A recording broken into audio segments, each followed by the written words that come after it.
Look who dropped in on SEC Media Days on day 2 in Hoover. It's Johnny Football, the Texas A&M quarterback and Heisman winner Johnny Manziel, meeting the media this morning. Of course, Phil Savage had a lot to talk about. Had an interesting weekend at the Manning Passing Academy last weekend in Louisiana.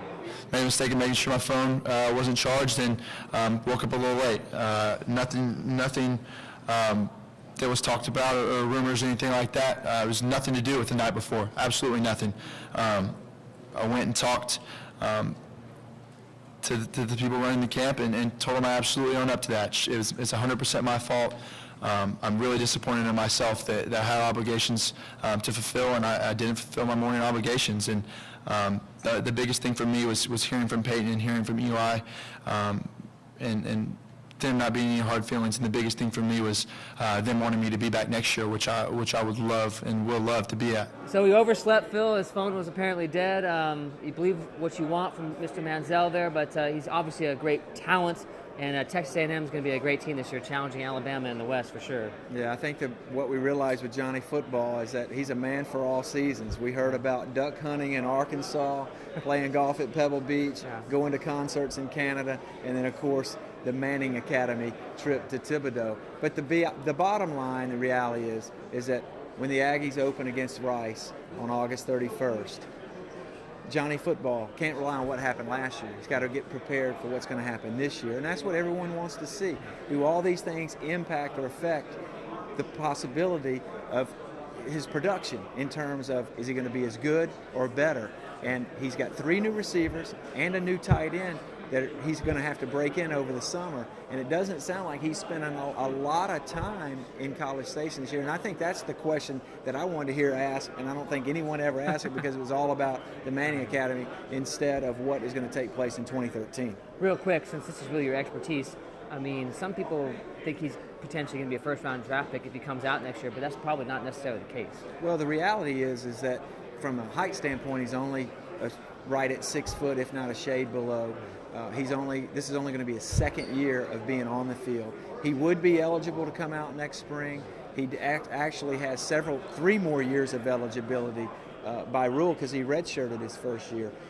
Unfortunately, I think all of us in the football world tend to want to push and project these players, and I think people need to enjoy what he does at the college level and let the NFL take care of itself when the appropriate time comes. And we don't know if that's going to be this next spring or the spring of 2015. We'll certainly enjoy watching him this season with the Aggies. There were a few other teams here this morning, a couple more this afternoon. Talk about those teams a little bit. And we got Kentucky, we've got a new coach, a lot of new coaches in the SEC this year. Yeah, Mark Stoops goes from Florida State as a defensive coordinator at Kentucky. He's got a big task ahead of him in trying to rebuild the Wildcats, the schedule.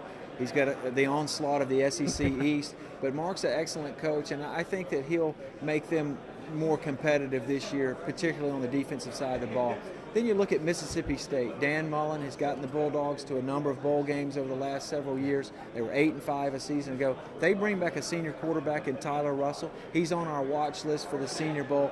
Big arm. He's got the height. He's got NFL potential. We'll see how he plays this year. And then, of course, Tennessee has a new coach in Butch Jones. He's going to have to reconstitute their entire offensive skill set of position players. Quarterback, probably Justin Worley takes over for Tyler Bray, but they do have a very good offensive line coming back. Antonio Richardson, James Stone, and Jawan James, 3 of the best offensive linemen in the conference. They all return, so he has something to work with there. But again, they're trying to get over the hump. They were 5-7 a year ago under Derek Dooley, trying to win at least one more game and get to a bowl game. Auburn comes here this afternoon with a new coach, but a familiar face in Gus Malzahn. Obviously, not the greatest year last year, but they're back with the spread offense under Malzahn, still searching perhaps for a quarterback. Yeah, today is new coach day because not only is Gus Malzahn coming in here from Auburn, but Brett Bielema from Arkansas comes in as well later in the afternoon. But I think the good news for Auburn fans is the fact that Gus Malzahn comes back to a squad that is filled with players that were recruited to his style system. And we saw last year where the square pegs didn't fit in the round hole. And I think this year it gives Auburn a better opportunity to compete. And I really expect them to challenge to get to 500 and maybe a shade above that and get back to a bowl game in 2013. Of course, they're all chasing Alabama. The two-time defending national champs, the Crimson Tide, and Nick Saban will be here tomorrow at SEC Media Days.